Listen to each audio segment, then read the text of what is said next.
Okay, it's time for a new corner today, talking about my favorite hockey team, the Toronto Maple Leafs. First of all, Toronto Maple Leafs in Chinese is 多伦多枫叶队. 多伦多枫叶队. Remember that.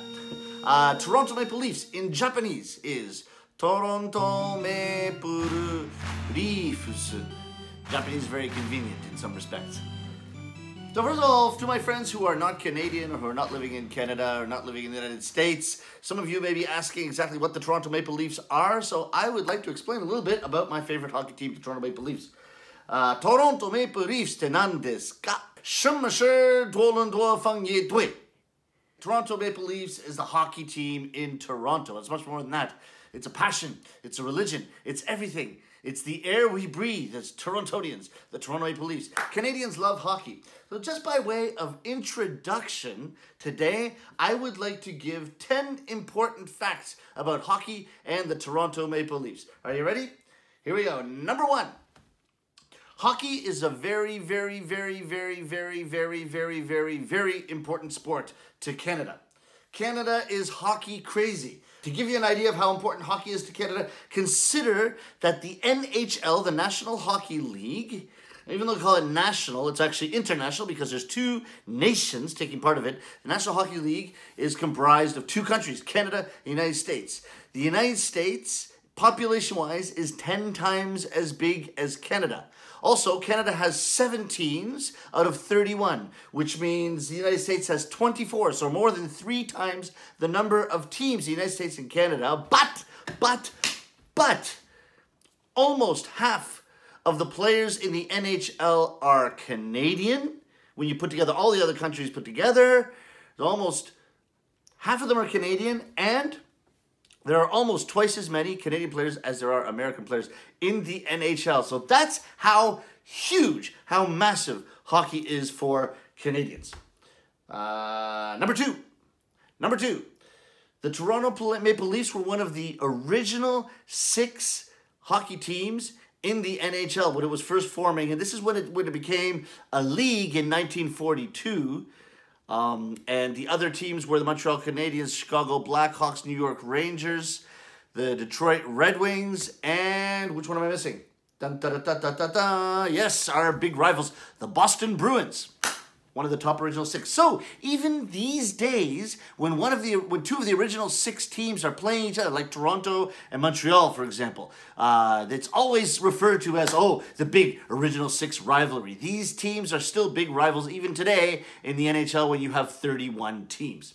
Number 3, Toronto Maple Leafs as a team celebrated their 100th anniversary last year. Yes, the Toronto Maple Leafs were born at the same time as the Montreal Canadiens, both in 1917, 101 years ago. Number 4, the Toronto Maple Leafs have not won a Stanley Cup since 1967. This is 3 years before I was born. So when I tell you, when I plead with you, when I confess to you that I have been waiting for Toronto to win a Stanley Cup my entire life, I literally mean my entire life. In fact, I've been waiting since 3 years before I was born. That's a joke. Number 5, Toronto has a very, very, very strong team this year.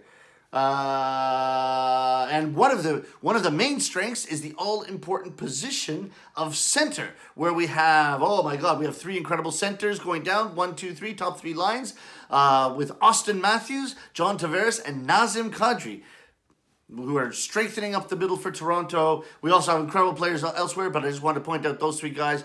It's very rare to have a team with such a 1, 2, 3 punch at center. So I think we're going to do well this year. Number 6. If you don't live in Canada, you can register on the website NHL.com, pay a little bit of money, and see all the NHL games you could possibly want, all of them live. You can see them after they've ended as well, so if you don't have time to watch them when they're going live, you can watch them later. Sometimes I watch them later. You see, when I'm in Tokyo, because of the time difference, I'm usually watching the Leaf games at about 7:30 a.m., when it's a little bit difficult to get Japanese people to join me for beer and pizza and hockey. although sometimes people join me.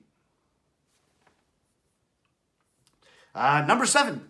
As you may have noticed, the Toronto Maple Leafs name is not proper grammar because, as we all know, the plural of leaf, one leaf, is leaves, L-E-A-V-E-S, right? So, actually, I was hoping there was a very good reason and kind of a cool reason or mysterious reason that this kind of slang was used specifically for the name of Toronto's hockey team. Ordinarily, if you're thinking about it grammatically, you'd say Toronto Maple Leaves, but it's the Toronto Maple Leafs. So I thought, okay, there's got to be a mystery in here. There's got to be something there that they would purposely bend English grammar to grab the feeling of the Toronto Maple Leafs. And then I looked into it, and actually the reason is a lot more boring than I expected. As a matter of fact, when you have to... Okay, in English, a regular plural, when you make something plural, you just add S, right? Car, cars. Piano, pianos. Right? But sometimes you have irregular plurals where you change the spelling. You don't just add S, like person, people, right? Man, men. Mouse, mice. Thief, thieves. Leaf, leaves. That's the usual grammar. However, when these nouns become proper nouns, and proper noun means the name of something, for example, a hockey team, they actually just add S and make it a regular plural. So, for all my life, I thought that the Toronto Maple Leafs was being purposely ungrammatical, purposely bending the rules of English, purposely grammatically rebellious. Actually, it was conforming to a very intricate part of English grammar, which I only learned about 10 minutes ago. So I'm proud to say that watching hockey has helped my understanding of English grammar. Okay, number 8. Between 1943, so when the NHL was just getting started, and 1967, so first 25 years of the NHL, Montreal Canadiens won the Stanley Cup 10 times. Toronto Maple Leafs won the Stanley Cup 9 times, and I think Detroit won it 5 after that. Basically, the Canadian teams, the 2 Canadian teams out of the 6 teams, were dominating, more than dominating, almost exclusively winning the championship. Now, there's a special rule that is thought to have contributed to that. At the time, teams were allowed to exclusively draft players living within a 50-mile radius of their city. So when you think that even today, and maybe more so back then, 50% or over of the players, of the great players in the NHL are Canadian, of course, this drafting within your geographical area is going to favor the Canadian teams. So this is why we really feel like, as Canadians, hockey is flowing through our blood. I wish they brought that rule back. Obviously, that rule has disappeared. Number 9, the advantage has obviously disappeared because now the draft is all over the place and you go from the bottom teams to the top teams and that kind of thing, regardless of geography. And this is starting to hurt the Canadian teams. The last Canadian team to win a Stanley Cup was the Montreal Canadiens in 1993. 1993.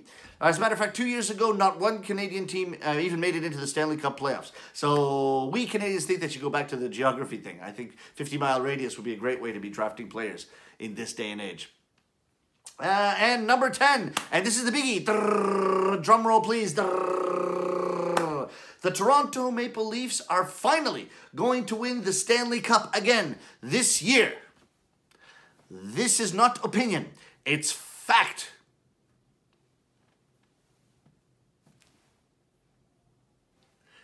I love the Toronto Maple Leafs. Toronto Maple Leafs 大好きです。我非常喜欢多伦多方言队。